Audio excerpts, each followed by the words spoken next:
Yo, what is going on, guys? We are back today for yet another installment of the top 5 champions of a specific class.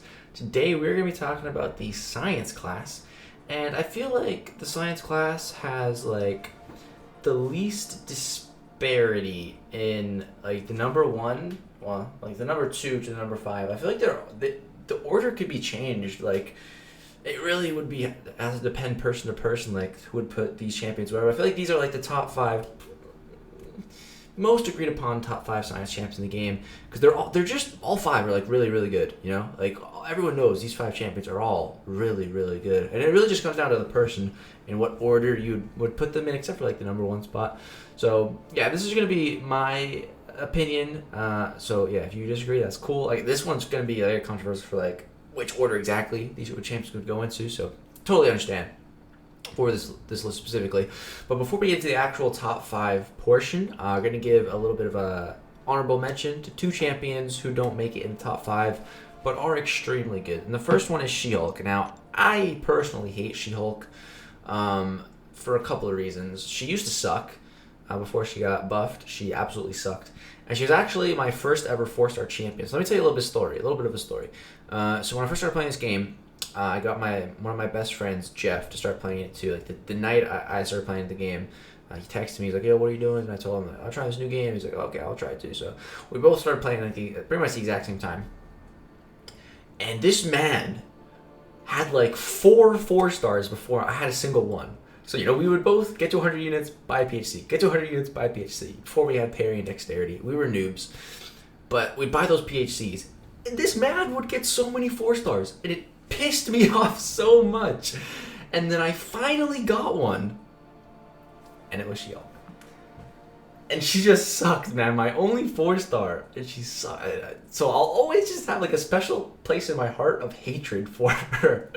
As weird as that sounds, and that's why. So yeah, not a big fan of SheHulk, but she is really good. I'm not gonna dispute that. Now she is really good. She got a very good kit. Very you gotta be skilled to play her. MSD is really good with her. Showing some really cool stuff with her. Was able to solo Abyss Luke Cage.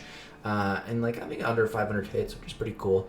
I did Abyss Luke Cage in 1600 hits, had a combo 1600, almost soloed him. Not quite as good. Didn't actually solo him with Stealth Spidey, but yeah, SheHulk's definitely good. Just not my cup of tea. And it's not my cup of tea because like it's the playstyle I have a problem with. I just don't like SheHulk for the reason I said. But I might rank her. I'll start playing her more. She is really good. I don't know. But yeah, I just don't think she's as good as the top 5 champions on this list, in my opinion. And then the other honorable mention we have is Red Guardian. So Red Guardian, both the champions are slow. They're both really good in their own right. I just don't think they're quite at the level of the other 5 characters above them on this list. But Red Guardian, he's really good. He's got slow. He's got really good block proficiency, perfect block as well. The only problem is he kind of relies on being high sig. And even once you have him at high sig, his damage output is extremely reliant on crits. And I hate this because he has no way to increase his crit rate and no guaranteed crits or anything like that. So if you're in a matchup where you just like can't crit, it sucks. It really sucks. I actually timed out through Dr. Doom in Alliance War with this guy, and I was playing very good. I lasted 5 minutes to a Dr. Doom mini boss in Alliance War. Timed out, didn't die. I was playing really good, but I could have played a different style, I guess, and maybe not timed out, but still, like I didn't crit a single time with Red Guardian against Dr. Doom, and that just sucks. That just feels bad. So your damage output is just not good, So that's the reason why he doesn't make the top 5 list. But now actually getting into the top 5 science champions in the game, in my own personal opinion, coming in at the number 5 spot, we have Captain America: Infinity War. Now, the only reason this guy isn't any higher on the list, in my own personal opinion, is because he's not just good on his own. He is good on his own, but he's just not as good as the other champions above him on his own. With the right champions on his team and synergies and stuff, he is really good, and there's a lot he can do, but he depends on having other people with him. Now, what do I mean by that? So his leadership here, his awakening ability. So you get bonuses for having these class types on your team, but you have to have them on your team. And in somewhere like Alliance War, Alliance Quest, there's only 2 other spots on your team So, first of all, it has to be a champion that you actually want to bring. Second of all, the class type has to match up if you want a specific effect. So yeah, I just don't like that he's reliant on bringing other champions with him. That's my main issue with him. But if the stars do align and everything like that, like just by coincidence, the two other champs you want to bring fit the perfect class types, maybe like a cosmic and a tech, then you're placing armor breaks on parries and petrify debuffs. That's great. I just don't like that. He's so reliant on other people to get these effects. That's really the only reason why he's this low on the list. But he has one of the highest block proficiencies in the game. Has a lot of perfect parries. So that's really nice. He has a lot of with his heavy attack, he can gain really nice chunky fury.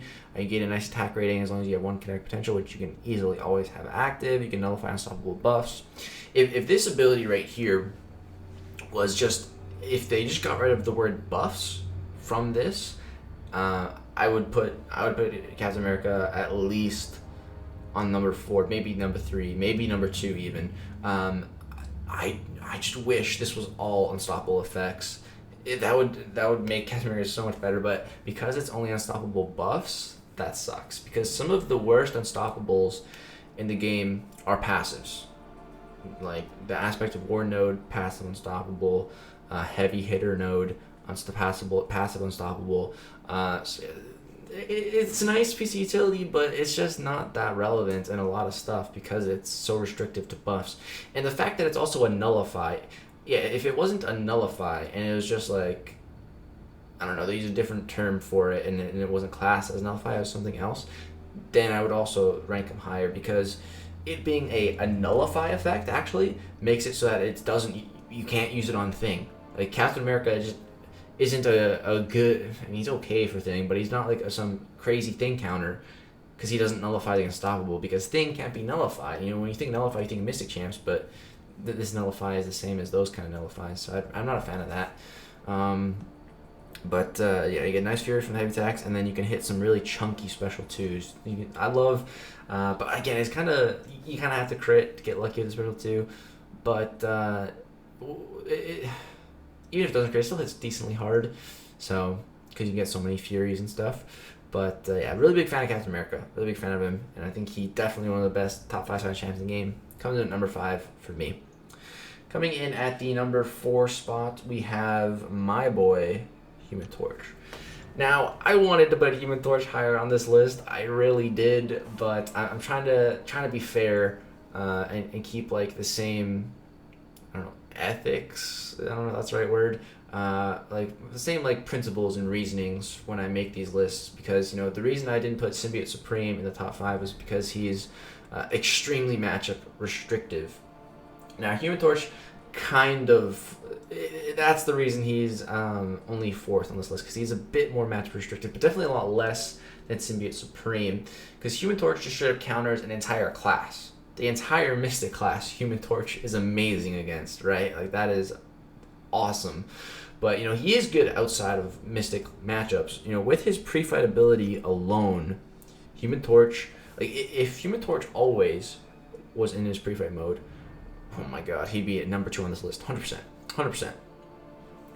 But because with this pre-fight, like, even in a non-ideal matchup, he's still really good. Like, you can put him against Winter Soldier, class disadvantage. If you have the pre-fight, the damage output is there. It's good. With this pre-fight, it makes him not matchup restrictive, with the pre-fight active. It makes him good for pretty much like most fights, unless it's like Havoc or something where you don't want it to be doing energy damage. The pre-fight's amazing, so that helps with the matchup restrictiveness. But even without the pre-fight, and outside of Mystic champions, he does have good matchups.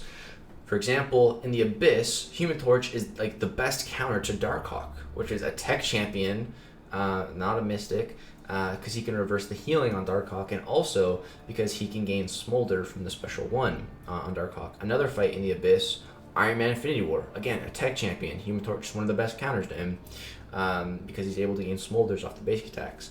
Another champion in Abyss, Mr. Sinister.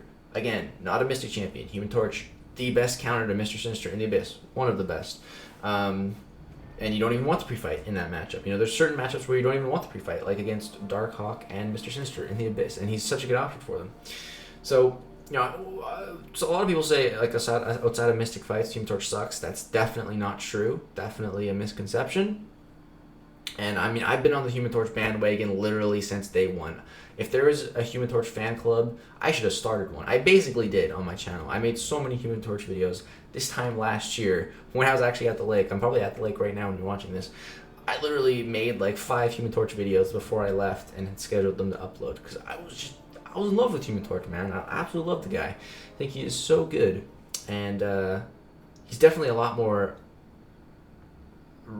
properly rated today, but I still think he's just a little bit underrated by some people, by a lot of people actually. But a lot of people do know how good he is in the full power of Human Torch. But yeah, as long as there's a matchup, if they have any energy-based special attacks, that's really good for Human Torch, or just energy-based attacks like current Magneto. It's basically like you're fighting a Mystic. Every hit gives you Smolder, so that's cool.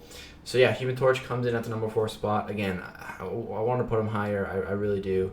Yeah, he's a little bit matchup restrictive outside of the pre-fight ability. But yeah, absolutely love Human Torch. Biggest fan of him in the game. And then his Noble Flames are just ridiculous. Nothing in the game is immune to them. Very good for reversing power, healing, I mean, as well. Just absolutely rate the crap out of Human Torch. Love this dude so much. Coming in at the number 3 spot is Void. So Void, man, he's one of those champions that he doesn't really get talked about that much anymore, and it's because you need patience to play Void. Now, that's why, like, Brian Grant, he's like the most patient man that I know in this community, and he loves Void. I think him and Void are like perfect for each other because like it fits his play style perfectly. Like, if you're patient with Void, he's by far one of the best champions in the entire game. But, a lot of people just want to be flashy and fast, and, so they use Corvus and this blitz stuff. But, Void, I don't think he's as good as Corvus, but he's definitely in that level, same level that Corvus is in, man. Because Void, he's just so good, man. If you have especially if you have the patience, he applies so many debuffs to the opponent. One of the best heal reversals in the entire game, and it's just Human Torch has a better potential to reverse healing, but it's not the easiest to keep up and to execute. Whereas Void, it's just you apply your debuffs, use special one, Intimidating Presence does it automatically, and it's easy. It's just the healing starts reversing. Like, you don't even have to really do anything special to do it, which is great. Once you get Fear of the Void up, you hit much harder. You get almost 3,000 attack rating for 40 seconds. So once you get that Fear of the Void active, you can always have one of them active. So you're always going to be gaining that 3,000 attack rating, which is a very big attack rating. That is awesome. But it does take a little bit of time to build up to that initially. That's why he's not like a legend running character. But yeah, Fear of the Void cannot exceed 2 stacks, but you can get to 2 stacks, and so you can get like almost 6,000 attack rating. You get really hard with 2 of those active. It's pretty crazy. Void's got some immunity to Incinerate as well, which is nice. Human Torch had immunity to Incinerate and Cold Snap, which is nice. Definitely having immunities really, really good utility to always have. And yeah, man, Void, he's just a beast. Really good for reversing healing. Also reverse power gain effects, but again, it's a little bit slow, so it's not like the best for fighting Hyperion, but it definitely can be good. And yeah, Void just awesome, man. The other side of Sentry, so much better than Sentry in this game. Void, he's tried and true. One of the best science characters in the game. Definitely love and rate Void. I still remember when he first came out. I got him from the featured 5-star crystal. I think I missed my first one, and then I actually sold a 4-star character to get enough shards for one more, and I got him on that one. And I had a science gem from Labyrinth of Legends, which at the time was like one of the worst pulls, and it ended up going into Void, and it was a happy story. So yeah, Void at number 3 on the list. Coming in at number 2 on the list, we have Thing.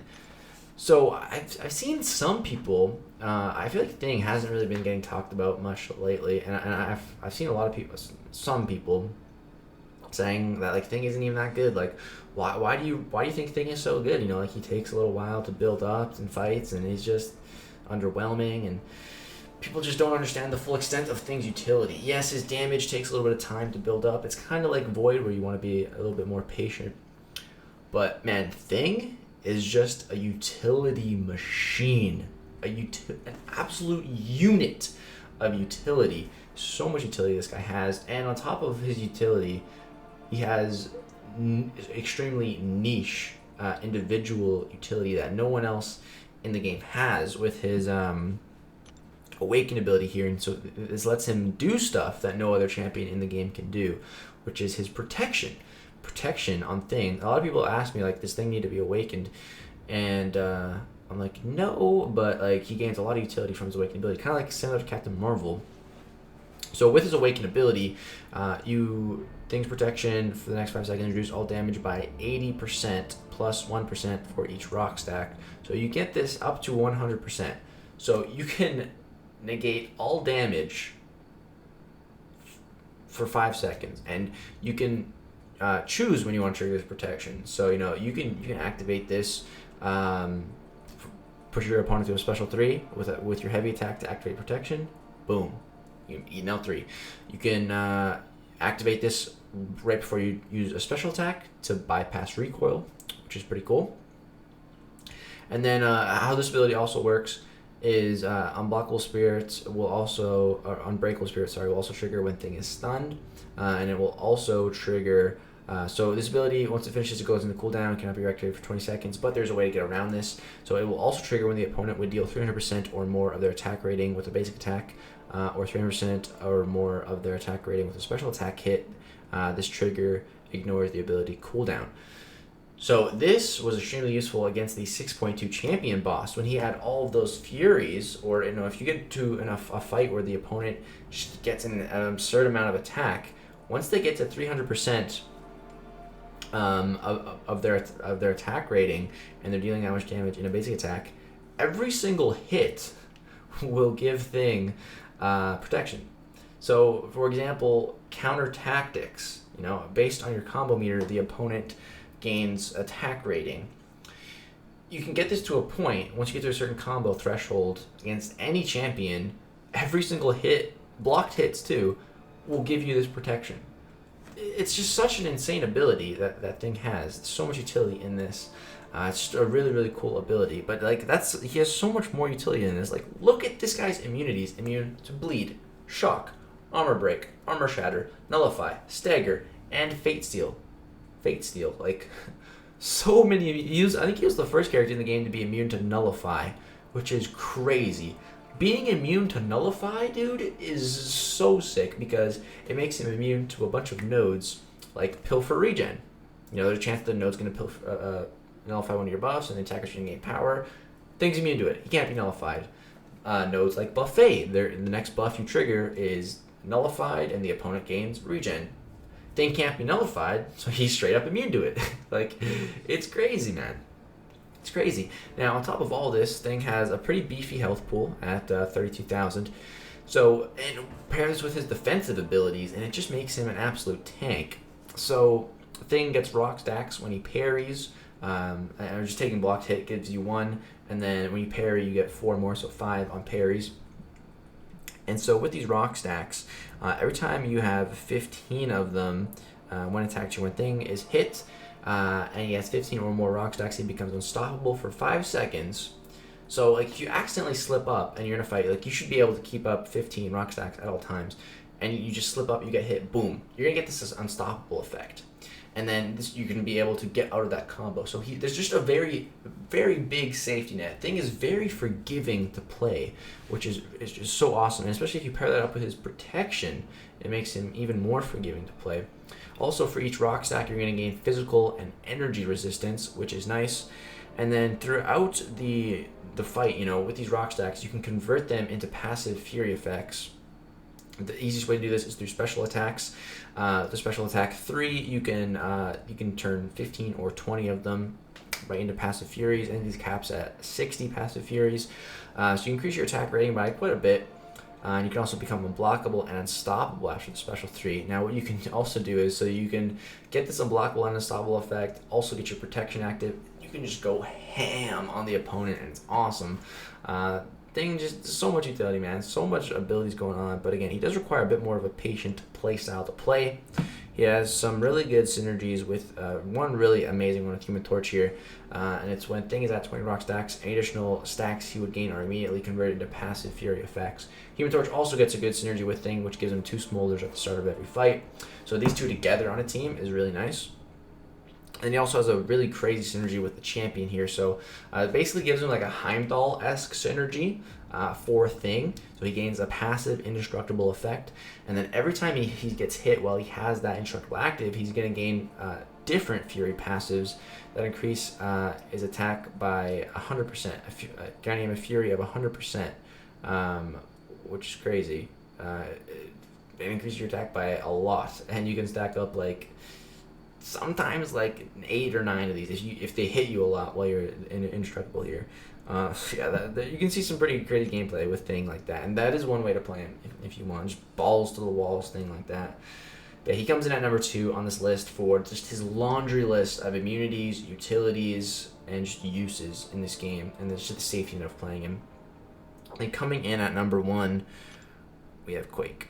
So Quake's an interesting one, man. Quake, when I first started playing this game, she was already in the game, and no one really used her when I first started. And then people started using her in Alliance War, I remember. Like, I remember Brian started using her a little bit too, even back then. But she still wasn't used nearly as much as she is now. And then Quake got, like, a buff. It wasn't a buff, though. It was actually just a change. She was actually bugged and not dealing the right amount of damage.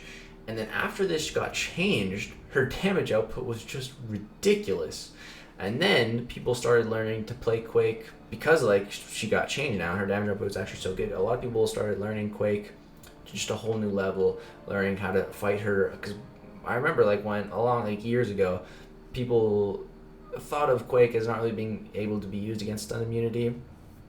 Most people, but like now, like that's not an issue. You can just play Dex style Quake, and you can fight stun immune. And now people are even playing just evade style Quake with just heavies. So like the Quake is the best champion in the game, the best science champion in the game as well, easily.